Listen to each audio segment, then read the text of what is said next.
Terminei o livro Ciência da Vida Após a Morte. Demorei um pouco por causa de universidade, do trabalho e tudo mais, mas eu devo dizer que ele tem uma estrutura bem interessante, muito bem organizada e com certeza é um daqueles livros que podem ajudar bastante nas pesquisas de parapsicologia de muita gente. Apesar disso, ainda não é exatamente o meu foco, que está mais voltado ali mais para aparições, né? Ele fala bastante sobre a sobrevivência da consciência e sobre a espiritualidade. Então acaba se relacionando um pouco com o meu tema, mas não é algo que trate diretamente de aparições ou de poltergeists. O prefácio do livro é bem interessante, ele apresenta aquela ideia de que a espiritualidade é a busca pelo que está além da existência humana, partindo então do conceito de que toda a matéria e todos os seres vivos são compostos de quanta, que surgem e retornam constantemente a um campo universal de energia e informação, o que ficou conhecido como o campo de Higgs. Mas, apesar disso, ainda há muito desconhecimento sobre como os processos físicos, mentais e espirituais emergem na consciência humana. E o progresso nessa área é bastante prejudicado pela ideologia de mente fechada, algo que eu já comentei em outros momentos nos meus vídeos. Além disso, o livro destaca que o método científico não pode provar o que é impossível, e isso é algo que muitos céticos costumam esquecer. Ele traça mais adiante uma distinção entre o ceticismo genuíno e o ceticismo dogmático, que acaba funcionando quase como uma religião. O livro foi escrito então pelo Alexander Moreira Almeida, a Mariana de Costa Abreu e o Humberto Schubert Coelho. E o Alexander Moreira Almeida, ele é professor titular de psiquiatria e fundador do NUPS, então Núcleo de Pesquisa em Espiritualidade e Saúde, da Faculdade de Medicina da Universidade Federal de Juiz de Fora. E também participa, né, como eu já falei, a Marina de Costa Abreu, que é uma psiquiatra, doutora em psiquiatria e ciências do comportamento pelo programa de pós-graduação da UFRGS, membro do Departamento de Psiquiatria e Espiritualidade da Associação de Psiquiatria do Rio Grande do Sul e também pós-doutoranda no NUPS. E o outro autor, né, o Humberto Schubert Coelho, é um professor adjunto de Metafísica e Filosofia Moderna, diretor do Núcleo de Filosofia Clássica Alemã e co-diretor do NUPES, também da Universidade Federal de Juiz de Fora. Ou seja, os autores têm uma bagagem muito pesada e eles realmente trazem assuntos que são extremamente relevantes para nós que pesquisamos esses temas. Também é apresentada a informação de que entre os 10 países mais populosos do mundo, cerca de 60% da população acredita em vida após a morte. Na Europa Ocidental, altamente secularizada e industrializada, apenas 40% acreditam que a morte é o fim, ou seja, 60% ainda acreditam em algum tipo de continuidade da consciência. Há evidências de que níveis mais altos de educação estão associados ou podem estar associados a uma maior aceitação da ideia de alma ou de sobrevivência após a morte. A crença na vida após a morte também tem impacto positivo na saúde mental, reduzindo a ansiedade e pensamentos suicidas. E o livro destaca um mito comum, a ideia de que esse tipo de crença não teria espaço no mundo moderno. O tema já vem sendo investigado cientificamente desde o século XIX e continuou muito ativo ao longo do século XX. É importante lembrar que, na ciência, nenhuma evidência isolada é suficiente para provar uma hipótese. A melhor evidência surge da convergência de um corpo diverso e robusto de dados vindo de várias experiências humanas, como aparições, mediunidade, experiências de quase morte, casos sugestivos de reencarnação, entre outros. Todos apontando para a mesma conclusão, a sobrevivência da consciência. Mas claro, mesmo na ciência, evidências não bastam quando há preconceito filosófico e ideológico obscurecendo o que está diante dos olhos. O livro então cita uma frase clássica de Max Planck, fundador da física quântica, que eu também acho genial e até mesmo engraçada sempre que eu releio, que é: uma nova verdade científica não triunfa convencendo seus oponentes a fazê-los ver a luz, mas sim porque seus oponentes eventualmente morrem e uma nova geração cresce familiarizada com ela. Um dos casos mais marcantes de negação dogmática da evidência vem da própria American Psychological Association, que recusou publicar uma pesquisa em parapsicologia sem oferecer um contra-argumento científico. A justificativa foi puramente a priori. Alegaram que as conclusões não poderiam ser verdadeiras porque contrariariam o fisicalismo. Não se deram o trabalho de analisar, refutar ou discutir simplesmente descartaram como se fosse tão óbvio quanto dizer que porcos não podem voar. A sobrevivência da consciência é apresentada como a explicação científica mais simples e natural para todo esse corpo de evidências, mas os preconceitos culturais e psicológicos continuam sendo os maiores obstáculos para aceitar essa possibilidade como um fato da natureza. E isso é algo que eu já mencionei nos meus vídeos e vou continuar reforçando. O preconceito contra a parapsicologia ainda é enorme. Isso atrapalha demais o avanço das pesquisas. A sobrevivência da consciência está intimamente ligada ao conceito de espiritualidade. Perdão pelos cachorros latidos. Para desenvolvermos um entendimento científico e racional sobre essa sobrevivência, o ponto de partida precisa ser flexível em relação ao conceito de alma. Nosso conhecimento sobre a natureza espiritual do ser humano aponta para algo que existe independentemente do corpo. A simples noção de que os sonhos, por exemplo, possam revelar alguma coisa ou servir como cenário para encontros com os mortos pressupõe uma realidade espiritual. E isso é algo que diversos pesquisadores já encontraram em suas pesquisas ou em suas investigações como uma possibilidade plausível. Ferramentas fundamentais do pensamento racional, como a lógica e a dialética, foram formuladas por Platão e Aristóteles, e uma imensa parte do desenvolvimento científico, filosófico e artístico da humanidade floresceu a partir deles. Platão afirmava que apenas substâncias intelectuais podem interagir com ideias ou formas. Se só pensamos por meio dessas ideias e formas, então alguma parte de nós teria de ser espiritual. Se o intelecto tem familiaridade com padrões eternos e é estranho à matéria, então nossa mente ou intelecto seria uma substância espiritual que sobrevive à dissolução do corpo. Essa seria, ao menos, a conclusão platônica. Curiosamente, o fato de que muitos dos maiores intelectos da história acreditavam fortemente na sobrevivência da alma é uma das verdades menos destacadas da história do pensamento. A filosofia, por exemplo, está na raiz do comportamento. Toda ação é orientada pela visão de mundo que adotamos. O niilismo, por exemplo, tende a afetar negativamente o humor, e isso faz sentido do ponto de vista lógico. Por consequência, é improvável que alguém com uma filosofia nihilista tenha a mesma disposição para dedicar projetos que alguém sem essa visão teria. Assim, o niilismo pode acabar prejudicando de certa forma a própria pesquisa científica.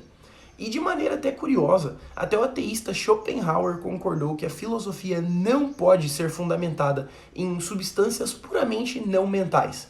A matéria teria de depender de algo mais espiritual. Então esse mito, de que a ciência e religião estariam em conflito permanente ou que seriam mutuamente excludentes, tornou-se uma das ferramentas narrativas mais bem-sucedidas desde o Iluminismo.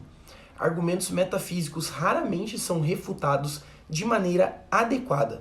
Muitas vezes, esses argumentos acabam simplesmente sendo descartados como insuficientemente baseados na realidade empírica, mesmo sem terem sido propriamente desmentidos. Se a vivência fosse impossível, ela teria de ser explicada por fraude, erro observacional ou inferencial ou outra falha qualquer. Apesar de faltarem provas ou demonstrações significativas, objeções desse tipo são muitas vezes apresentadas como o modo científico de pensar, quando na prática tendem a ser afirmações metafísicas e até ideológicas. Com frequência, assume-se como certo, tanto pelo público leigo quanto por parte do meio acadêmico, que a neurociência provou a visão fisicalista da mente. A ideia de que a mente é mero produto da atividade química e elétrica do cérebro. Assim, se o cérebro é necessário para a mente, esta não poderia existir depois da morte do cérebro. Normalmente, 3 tipos de evidências mostram que mudanças no cérebro se associam a mudanças na mente. Muitas vezes essas correlações são tomadas como prova conclusiva. Esquece-se, porém, que psicólogos e neurocientistas historicamente defenderam visões não fisicalistas. Wilhelm Wundt e William James, por exemplo, não tinham posições fisicalistas. 2 dos pilares da neurociência, o Sir Charles Sherrington e Wilder Penfield, também concluíram que a mente ultrapassa o cérebro e não pode ser explicada apenas por ele. O Sir Charles Sherrington, inclusive, criador do termo sinapse e laureado com o Nobel no fim de sua carreira, chegou a afirmar que a mente escapa da química e da física, pois nosso ser consiste de dois elementos fundamentais, o que não é mais improvável do que supor apenas um. Isso mostra que não temos certeza absoluta de que o cérebro gera a mente. Não, eu tenho que mostrar pra vocês o Jack, porque senão ele vai ficar deprimido, mas só o jeito, não consegue me deixar gravar um pouquinho. Ô cachorrinho, né, menino. A hipótese do cérebro como instrumento de manifestação da mente é debatida há mais de um século. William James chegou a sugerir que o cérebro pode ser um órgão que limita e determina, de certa forma, uma consciência originada em outro lugar. Uma analogia em que o cérebro seria parecido com um aparelho de TV. Não gera o programa, mas nos permite assisti-lo. Essa perspectiva ganha alguma coerência quando consideramos, por exemplo, as ideias de Carl Jung sobre o inconsciente coletivo.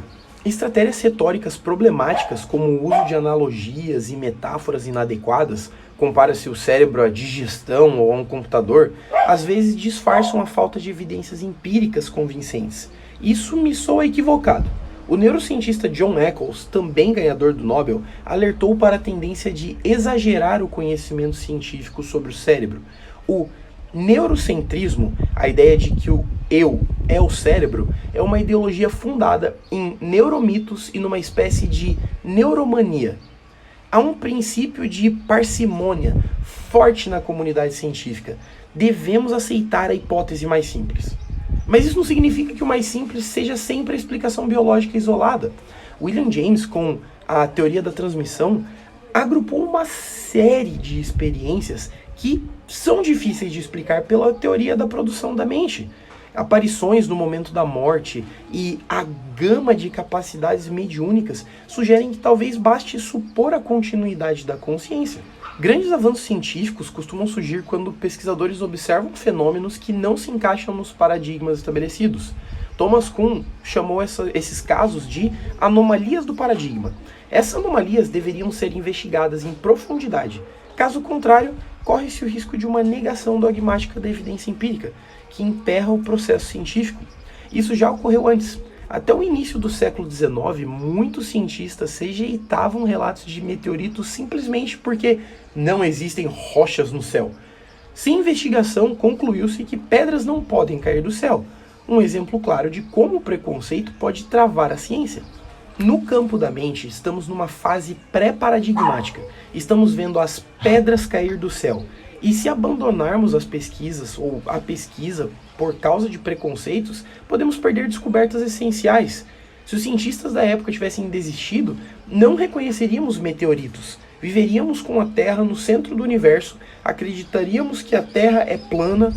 Quando alguém afirma que a mente é gerada pelo cérebro e nada mais, eu penso que essa postura é equivalente a um pensamento tão fechado quanto o da Terra plana. Diversos cientistas e filósofos propuseram hipóteses sobre como uma mente não física poderia influenciar funções cerebrais.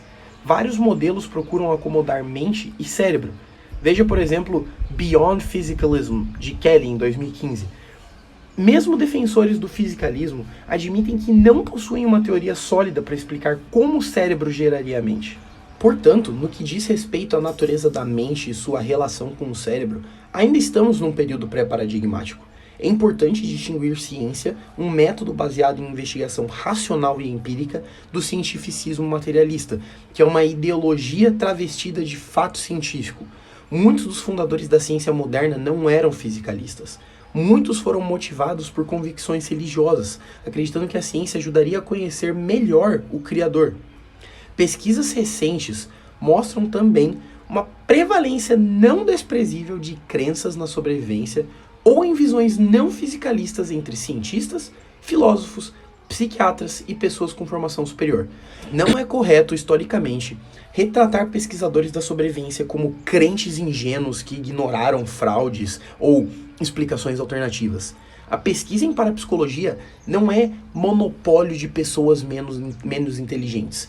Muitos pesquisadores da SPR, a Society for Psychical Research, começaram como céticos da sobrevivência. Bons pesquisadores testam e descartam primeiro as explicações usuais, como fraude, relato incorreto, má observação ou memórias ocultas, a chamada criptomnésia. Entre os grandes nomes que se envolveram em pesquisas sobre sobrevivência estão Carl Jung, Hans Eysenck e vários laureados com o Nobel, como Charles Richard, Pierre e Marie Curie, J.J. Thomson, além de outros. Aceitar a possibilidade de uma mente não física e sua sobrevivência não implica negar as conquistas científicas da humanidade. Não existe hoje um argumento sólido ou uma evidência ou evidências empíricas que justifiquem rejeitar a sobrevivência a priori como hipótese explicativa para experiências anômalas e espirituais. A hipótese da sobrevivência merece um exame rigoroso de mente aberta e imparcial. Recusá-la por dogmatismo é, ironicamente, anticientífico. Os 3 primeiros capítulos do livro são, para mim, os mais essenciais para a nossa pesquisa. Mas, preciso dizer, a obra inteira é excelente. É fascinante ver essas ideias ganhando forma, sendo colocadas à prova, abrindo caminhos que podem influenciar muitas pesquisas futuras. Nas próximas semanas, a gente vai continuar explorando este livro em profundidade, especialmente tudo que traz sobre a experiência da vida após a morte. Também pretendo comentar algumas das minhas experiências estranhas que eu já vivi e trazer outros artigos relevantes ao campo. Enfim, tem muita coisa vindo por aí. Espero de verdade que vocês tenham curtido esse primeiro mergulho. Agradeço de coração todo o apoio de vocês e quero deixar um agradecimento especial a Carol, da diretoria da Liga Acadêmica de Saúde e Espiritualidade. Eu acabei de perceber que isso aqui tá na frente, né? Enfim, da Liga, né, Acadêmica, que me motivou demais nesses últimos dias, dizendo que gosta dos vídeos. Então, valeu demais, Carol. E é isso aí, pessoal. Obrigado de coração a cada um de vocês. Se gostaram, deixem um like, se inscrevam para fortalecer o trabalho e compartilhem com os amigos, familiares e qualquer pessoa que curte parapsicologia. E antes de encerrar mesmo, eu tenho que dizer para vocês que no Natal e no Ano Novo nós não vamos ter um vídeo relacionado à parapsicologia. Eu vou trazer vídeo de novo jogando Phasmophobia com os meus amiguinhos, porque eu acho que vai ser bem divertido a gente poder trazer uma coisa um pouquinho diferente, né? Mas enfim, é isso aí. Agradeço a todos de coração, esse ano foi muito legal. Então, por ser o último vídeo relacionado à parapsicologia do ano, no que vem a gente começa bem forte no livro, terminar o livro. Assim que a gente terminar todos os vídeos sobre o livro, a gente traz mais artigos. Mas assim, nessas datas especiais, vou trazer a gente jogando um pouquinho de Phasmophobia, porque é bem legal. Eu acredito que vocês vão gostar bastante de ver eu e os Monkeys jogando junto. Mas é isso aí, meu pessoal. Valeu mesmo. Fiquem com Deus e até a próxima. Tchau, tchau.